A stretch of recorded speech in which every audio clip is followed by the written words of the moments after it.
Hier, on a parlé de Ruth qui a pu voir dans Naomi une femme vraiment faible, mais elle a vu en elle une grande personne.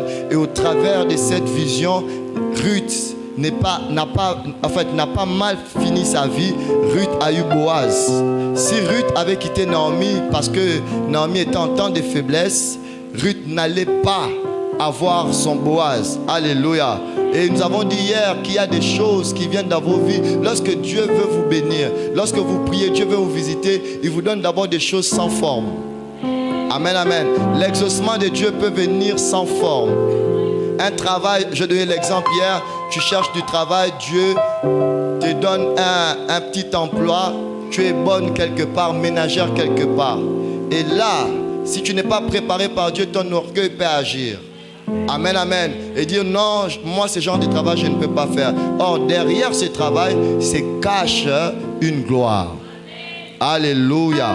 Donc il faut avoir les yeux de Dieu pour localiser Dieu. Mais qu'est-ce que je veux dire? Pour localiser les grandes choses dans les petites choses. Car les grandes choses se cachent aussi dans les petites choses. Amen, amen. Regardez, il y a encore une femme dans la Bible qui n'a pas pu bien voir les choses. Or, la bénédiction était à côté d'elle. C'était Agar. Agar, c'est qui? Agar, c'était la servante de Sarah. Sarah a demandé à son mari de chasser Agar parce qu'elle devenait un problème pour le foyer. Et tout ça, Agar est partie avec son fils Ismaël. Et ils se sont retrouvés où? Au désert. Au désert, c'est comme en ce moment tu es dans un désert. Ton désert c'est la crise, c'est la situation que tu vis au présent. Alléluia. Elle aussi s'est retrouvée au désert. Mais là elle a commencé à pleurer. Elle pleurait pourquoi? Parce qu'elle voyait la mort de son enfant. Au désert il n'y a pas d'eau. Je veux dire à quelqu'un, même dans ton désert, Dieu peut te donner de l'eau. Alléluia. Elle pleurait la mort de son enfant. Elle était là, elle voyait dans quelques heures son enfant en train de partir. Mais ce qu'elle ne savait pas, c'était que la chose qu'elle cherchait n'était pas loin d'elle.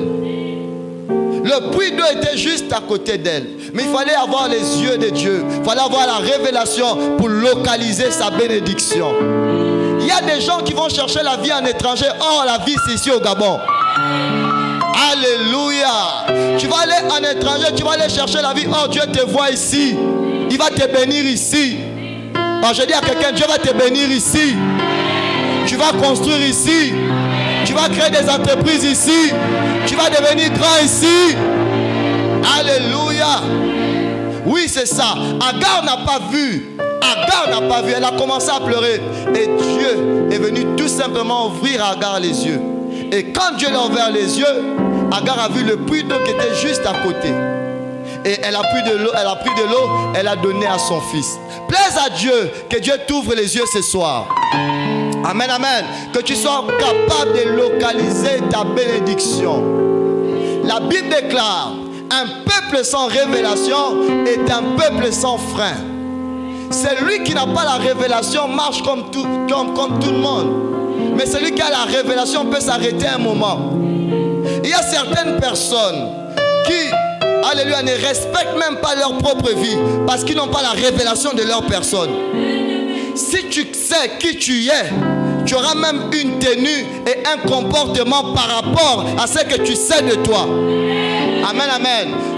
Dès le jour où j'ai compris que Dieu m'a appelé au ministère, j'ai commencé à travailler, à prier, à chercher Dieu, à jeûner, à lire la Bible, à chercher pour te bénir.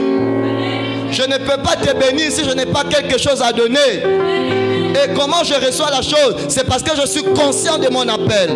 En ce moment, je prêche avec responsabilité parce que je sais que je suis en train de donner une orientation à une destinée, à une vie. Conscient de mon appel et je le fais très bien et je suis sérieux. Alléluia.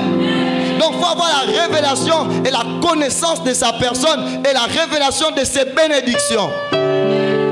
Abraham avait fait l'erreur de marcher avec un homme qui n'avait pas de révélation. C'est la personne de Lot. Déjà, par définition, Lot veut dire aveugle. Alléluia. Abraham marchait avec son neveu Lot, mais les deux n'avaient pas la même vision. Et Et la Bible nous fait comprendre, lorsque vous lisez les Écritures, vous allez vous rendre compte que tout le temps qu'Abraham marchait avec Dieu, Abraham n'avait même plus de révélations. Mais le jour où Abraham se sépare de l'autre, c'est le jour où Dieu lui montre la montagne. Il y a des compagnies, bien aimées. Quand tu marches avec ces compagnies, tu ne peux pas bien voir. Tu ne peux pas bien voir. Il y a des gens qui t'embrouillent, des gens qui t'amènent dans des bars, des gens qui te font perdre le temps. Tu ne peux pas bien voir.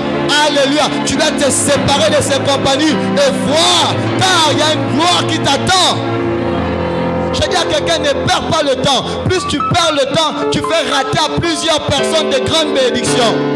Car quand Dieu te bénit pas seulement pour toi, mais il te bénit aussi pour les générations futures. Je dis à quelqu'un dans ta famille, s'il y a encore des choses qui ne marchent pas, c'est parce que jusqu'à présent, tu ne t'es pas encore levé. Il y a des choses qui vont changer le jour où tu seras conscient de ta personne, conscient de ta mission. Je dis à quelqu'un, tu as une mission dans cette famille. Oh, donne-moi un amen qui m'encourage. Alléluia. La révélation. Et Agar n'avait pas cette révélation. Bien aimé, dans Exode chapitre 15, versets 22 à 25, c'est le peuple d'Israël. Ils viennent juste à peine de faire la traversée. Juste à peine de faire la traversée de la mer Rouge. Et la Bible nous dit qu'ils ont fait 3 jours de marche. Et pendant ces 3 jours de marche, ils n'avaient pas d'eau. Alléluia. Il n'y avait pas d'eau. Dieu a commencé à faire passer son peuple dans son école. C'est-à-dire que Dieu a commencé à enseigner le peuple. 3 jours de marche, juste après la traversée, 3 jours de marche. Juste après les 3 jours de marche, ils arrivent à un endroit qu'on appelle Mara. Alléluia. Or, cet endroit, il y avait une eau qui était amère. Cette eau-là, le peuple ne pouvait pas boire ça. Quand ils ont vu de l'eau, ils ont commencé à murmurer. Mais ce qu'ils ne savaient pas, c'était que dans ce qui est amer, peut sortir le sucré. Amen, amen. Ils avaient oublié qu'ils avaient un Dieu qui peut changer la mer à quelque chose de sucré ou salé ou succulent. Ils ont commencé à murmurer. Voilà comment quelqu'un peut voir que sa vie est amère. Tout est amer. Mais il commence à murmurer et il maudit même sa vie. La plus grande personne qui peut maudire ta vie, c'est toi-même. Quelles sont les paroles que tu déclares? Quand tu traverses telle ou telle chose, quelles sont les paroles que tu sors de ta bouche? Qu'est-ce que tu dis de toi? Ce que tu dis de toi forme un corps. Alléluia. Dans la vie, chaque jour, il faut prophétiser sur ta personne. Écoutez, il faut souvent tu te lèves le matin, tu prends ton miroir, tu te mires d'abord, tu regardes, tu dis, ah, je suis beau comme ça. Alléluia. Je dis, mais Dieu m'a bien créé. Donc des gens comme moi réussissent. Moi, je vais prospérer. Moi, je suis une grande personne. Non, moi, je n'abandonne pas. Non, tu vois la situation là. Tu parles à toi, tu dis, non, Arnaud, tu vois cette situation. Non, c'est rien. Toi, tu es capable de vaincre cette situation. Tu es capable d'avancer. Oh, Arnaud, Dieu croit en toi. Dieu croit en toi. Tu sais, Dieu croit en toi. Tu parles à ton cœur. Que de murmurer et de maudire ta vie tout le temps. Tu maudis ta vie en murmurant, en te lamentant de ta vie. Je dis à quelqu'un, tu as une bonne vie. Oh, je n'entends pas un amen. Je dis, tu as une bonne vie et tu as une bonne destinée. Comme je l'ai dit ici, ce n'est qu'une affaire de temps et de circonstances. Je réponds encore, une affaire de temps et de circonstances. Ah, je réponds encore, c'est une affaire de temps et de circonstances. Alléluia. Le temps n'est pas encore arrivé et la circonstance n'est pas encore venue, mais quand elle va arriver, Dieu va ouvrir les portes. Amen, amen. Je dis à quelqu'un, sois calme, sois en paix. Et puis, voici ce que le Seigneur me met à cœur. Ne sois pas à la recherche des prophéties. Parce que lorsqu'on est à la recherche des prophéties, on risque d'écouter Satan. Et je dis encore, une seule prophétie de Dieu suffit pour une destinée. Et Et je reprends encore. Si on ne t'a jamais donné une prophétie, la parole est ta prophétie. Lis la parole, lis cette Bible. Il y a des choses qui te concernent. Encourage-toi, encourage-toi. La Bible déclare, l'Éternel est mon berger, je ne manquerai. On parle à qui? À toi. Alléluia. Encourage-toi de ces paroles. Vous savez, quand Dieu ne dit rien dans ta vie, cela veut dire qu'il maîtrise la situation. Je réponds. Quand Dieu ne dit rien dans ta vie, tu traverses des moments difficiles. Tu as besoin que Dieu parle, mais il ne te dit rien. Il va te dire, petit, moi je gère la situation. Dieu n'est pas bavard quand il travaille. Ah, quelqu'un ne m'a pas compris. J'ai dit, Dieu n'est pas bavard quand il travaille. Quand Dieu est en train de travailler dans ta vie, ne parle pas trop. Dieu entre dans son silence. Parce qu'il veut te surprendre et surprendre les hommes. Oh, j'ai dit, il veut te surprendre et surprendre les hommes. Ce que Dieu va faire dans ta vie, ça va te surprendre et surprendre les hommes. Regardez, Jésus avait une mission. C'était de mourir à la croix. Et Jésus a compris qu'à ce niveau-là, il ne suffit pas de se justifier. Il ne suffit pas de trop parler. Caïphe vient et lui pose la question, es-tu vraiment fils de Dieu? On lui pose des questions par les hommes, es-tu fils de Dieu? Il ne parle pas, il garde son silence. Jésus est allé à la croix en gardant son silence. Il avait un objectif à atteindre, c'était mourir à la croix pour que toi tu sois sauvé. C'était ça son travail. Pourquoi il allait passer son temps à se justifier en disant oui, je suis fils de Dieu, je suis le fils de Dieu, on ne peut pas me tuer. Non, il avait un objectif à atteindre. Quand Dieu a un objectif à atteindre dans une vie, Dieu se tait et il veut que cette personne avance tout simplement par la foi. Donc le silence de Dieu dans ta vie, maintenant c'est une prophétie pour quelqu'un, veut dire qu'il gère la situation. Sois calme, il gère la situation. Tu es peut-être malade, mais tu as besoin d'une orientation de Dieu. On ne te donne pas un message. Dieu veut te dire autrement. Parce que même le silence de Dieu, c'est le parler de Dieu codé. Amen, amen. Quand Dieu ne dit rien, il a dit quelque chose. Je veux que les intelligences me comprennent. Je dis, quand Dieu ne dit rien, il a dit quelque chose. Je réponds encore, quand Dieu ne dit rien, il a dit quelque chose. Donc quand Dieu ne te parle pas, cela veut dire que cette maladie-là ne va pas t'amener à la mort. Jésus prend les disciples, il dit, faisons la traversée, allons vers l'autre bord. Et là, le peuple rencontre la tempête. Le peuple commence à pleurer, il commence à murmurer, on va mourir. Jésus est en train de dormir. Alléluia. Pourquoi?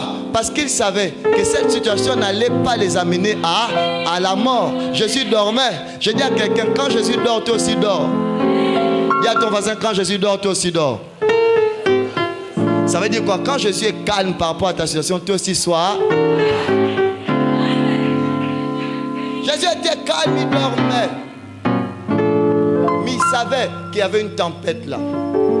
Mais il sait qu'il est celui qui donne l'ordre à la nature. Et la nature fait quoi? Obéit. Donc, il faut voir comme Dieu. Amen, amen.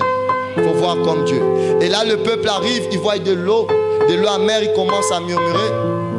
Et il commence à acculer Moïse. Moïse vient, il prie le Seigneur. Et le Seigneur lui dit, prends le morceau de bois, fais quelque chose. Et l'eau qui était amère est devenue une eau douce. Amen, amen. Je dis, c'est moi ta situation là, elle sera meilleure demain. C'est moi par ces problèmes là que tu as. C'est là où Dieu va te visiter. Je vais dire à quelqu'un quelque chose. Lorsque tu remarques que dans ta vie, tu as difficile pour gagner de l'argent, pour toucher de l'argent, ça veut dire que tu es appelé à toucher beaucoup d'argent. Non, quelqu'un ne m'a pas compris. Ton problème détermine qui tu es et où tu vas. Alléluia. Si tu comprends que tu as une crise, ta crise c'est peut-être la stérilité, tu as un problème pour enfanter, sache-le que dans ton ventre, il y a des nations, il y a des champions. Voilà pourquoi tu traverses ces moments difficiles. Amen, amen. Satan ne combat que là où il y a quelque chose. Amen. Donc, ta crise là veut dire quelque chose. Est-ce que j'encourage quelqu'un ce soir? Que Dieu te bénisse. Acclame pour le roi des rois. Alléluia. On avance. Quand on découvre ce qui existe, donc on a vu, on a découvert ce qui existe. Quand on découvre ce qui existe, on peut connaître le temps de sa visitation. On a dit ça. Hier, on a parlé de ça. On peut connaître le temps de sa visitation. Le Kairos. Le Kairos, c'est le temps de Dieu. C'est le temps de notre visitation. Il y a le temps des hommes et le temps de Dieu. Le temps de Dieu, c'est le temps où Dieu se décide de te visiter. Il y a un temps pour chacun. Un temps bien déterminé pour que tu quittes cette situation-là pour une autre situation. Amen, amen. Dieu avait vu que son peuple était en Égypte et quand le temps était arrivé, lui-même il a envoyé son serviteur Moïse pour sortir son peuple de l'Égypte. Le temps de Dieu. Et on a parlé hier de cet homme à la piscine de Bethesda qui n'a pas connu le temps de sa visitation. Jésus s'est fait inviter, mais lui n'a pas compris que c'était le temps de sa visitation. Et on a dit que c'était mal pour un homme de ne pas connaître le temps de sa visitation. Parce que vous savez, lorsque vous arrivez à localiser votre saison, il y a des choses que vous devez faire. Avant de vivre la matérialisation de votre bénédiction, vous comprenez que c'est votre saison. Précédez Dieu. Je dis à quelqu'un, précédez Dieu. Entrez en retraite sans que Dieu vous envoie en retraite. Commencez à jeûner sans que Dieu vous dise jeûner. Commencez à régler votre vie. Vous-même réglez votre conduite. Parce que c'est un temps fertile pour vous. Alléluia. Celui qui peut connaître le temps de sa visitation va toucher sa bénédiction. Lorsque vous avez une bonne position, la position que Dieu recherche pour vous, vous allez rencontrer le Seigneur. Alléluia. Plaise à Dieu que quelqu'un rencontre le Seigneur. Bien-aimé, j'aimais une personne qui a compris, qui avait connu le temps de sa visitation. C'est Bartimée. Dis avec moi, Bartimée. Bartimée a connu le temps de sa visitation. Bartimée, c'est un aveugle. Bartimée est non seulement aveugle et mendiant. Mais qu'est-ce qui l'amène à mendier? C'est son handicap.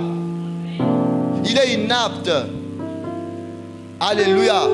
Et ce qu'il peut faire, c'est juste mendier, rechercher la pitié des hommes. Je vais déclarer dans la vie de quelqu'un, ne recherche plus la pitié des hommes. Alléluia. Bartimée dépendait de ça.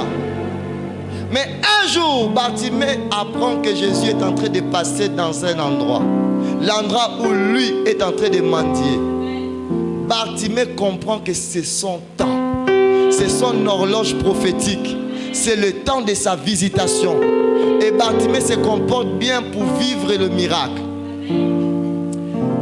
Cette histoire, lorsque j'ai lu un livre sur la géographie biblique, j'ai compris même la profondeur de cette histoire et je vais partager cela avec vous ce soir.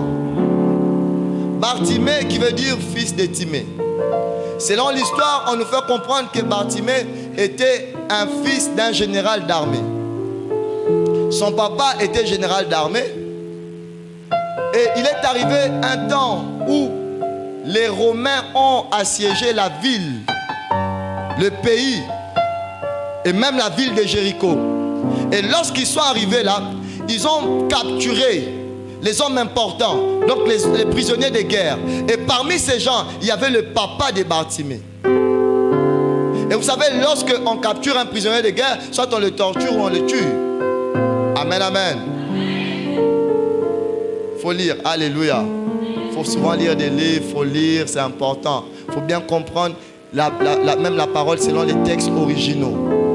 Le Louis II nous montre à peu près de la vérité biblique. Il faut aller en profondeur. Lisez peut-être la Bible King James ou d'autres versions, ou lisez des livres hébraïques. Vous allez comprendre même le contexte de chaque événement dans la Bible. Amen, amen. Et là, Bartimée, quand on a capturé son père, les Romains ont, comment dirais-je, ils ont tué son père. Et Bartimée s'est retrouvé sans papa, orphelin. Et